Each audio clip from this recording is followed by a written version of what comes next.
আবিদাস কিচেনে আপনাদের সকলকে স্বাগত জানিয়ে শুরু করছি আমার আজকের রেসিপি ভাপা পিঠে। এই পিঠের মরশুমে পিঠে খেতে পছন্দ করি না এমন মানুষ তো পাওয়াই যায় না। শীতের সকালে বা সন্ধ্যায় খেজুর গুড়ের সঙ্গে গরম গরম পিঠে, তার স্বাদই আলাদা। গরম গরম পিঠের স্বাদ পেতে তাহলে চলুন রেসিপিটা শুরু থেকে শেষ পর্যন্ত একবার দেখে নিই।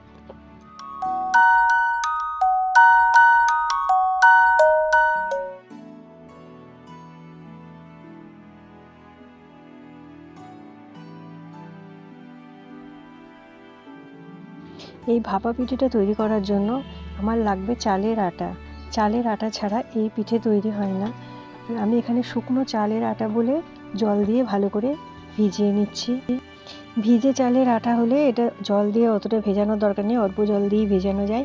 যেহেতু আমার আটাটা শুকনো ছিল সেই জন্য আমি শক্ত করে, যেমন রুটি বা পরোটার ডো বানানো হয় সেইভাবে একটা শক্ত ডো বানিয়ে নিয়েছি।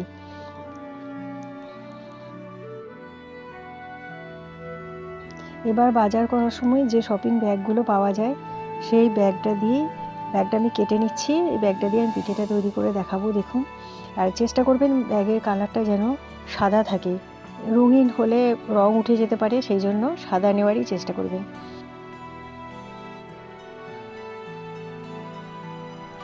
সমান করে দেখুন ব্যাগটা কেটে নিলাম আমি।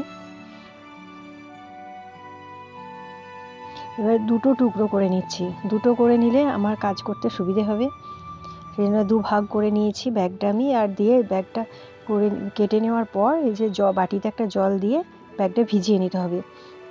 শুকনো রাখা যাবে না, ব্যাগটা ভিজিয়ে নিতে হবে। এরপর একটা তেলের প্যাকেট আমি এটাও কেটে নিচ্ছি।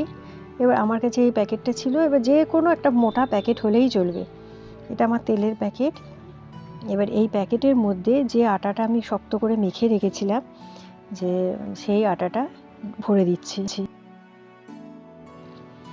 আটাগুলো এরকম করে ভরে নেবেন। এবার পুরো ভর্তি করে নেবেন না, মুখের কাজটা আমি যেভাবে করেছি দেখুন, দেখে বুঝতে পারবেন নিশ্চয়।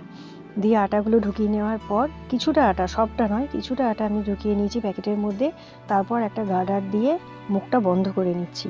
এবার টাইট করে মুখটা বেঁধে নিতে হবে, সে যে কোনোভাবেই হোক মুখটা টাইট করে বেঁধে নেবেন। এবার আমি প্যাকেটে সমান করে কেটে নিয়ে এই যে প্যাকেটের একটা কণা ছোট্ট একটা ছিদ্র করে নেব। কণার দিকটা ধরে ছোট্ট করে খুব সরু মতো একটা ছিদ্র করে নিচ্ছি।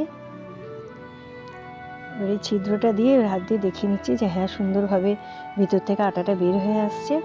এবার ওই শপিং ব্যাগটা জল থেকে ভালো করে চেপে নিংড়ে নিলাম, জলটা যেন এর মধ্যে না থাকে। দিয়ে এরকম করে সমানভাবে ব্যাগটা পেতে নিতে হবে।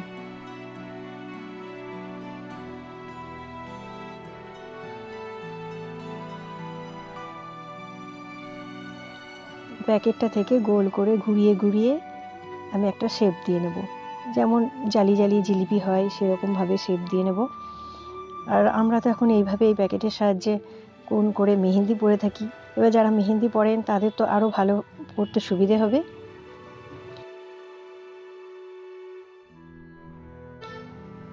এই পিঠেটা কিন্তু একটা মেশিন দিয়েই তৈরি করা হয় না, আমার কাছে মেশিন ছিল না, সেই জন্য আমি এইভাবেই প্যাকেটের মধ্যে পুরে আটাগুলো দিয়ে ভালো করে বানিয়ে নিচ্ছি। হাতের কাছে সবার তো এরকম মেশিন থাকে না, আপনারাও এইভাবে আমি যে পদ্ধতিতে করছি করবেন, দেখবেন একদম সেই মেশিন পিঠের মতোই দেখতেও হয় আর খেতেও হয়। এইভাবে পিঠেগুলো দেখুন আমার সব রেডি হয়ে গেল। এই ব্যাগের মধ্যে সব পিঠেগুলো এইভাবে তৈরি করে নিতে হবে। তারপর আমি আগের থেকে গ্যাস ওভেনের মধ্যে একটা পাত্রে জল ফুটতে দিয়েছিলাম। সে জল ফুটছিল, তার উপরে আমি একটা জালি থালা দিয়ে এই শপিং ব্যাগটা দেখলেন তো কীভাবে বসিয়ে দিলাম, বসিয়ে উপর থেকে চাপা দিয়ে দিয়েছি। ওটা মিনিট 2-3 সেদ্ধ হোক, সেই ফাঁকে আমি আরেকটা ব্যাগের টুকরো নিয়ে তার মধ্যে আরেকটা পিঠে আমি এইভাবে ওই একই পদ্ধতিতে রেডি করে নিচ্ছি।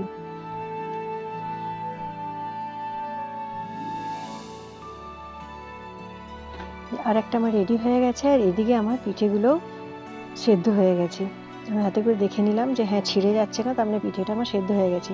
এবারে ব্যাগের টুকরোটা তুলে নিলাম, তুলে আরেকটা যেটা তৈরি করে রেখেছিলাম সেটাও ওই থালার মধ্যে বসিয়ে দিলাম।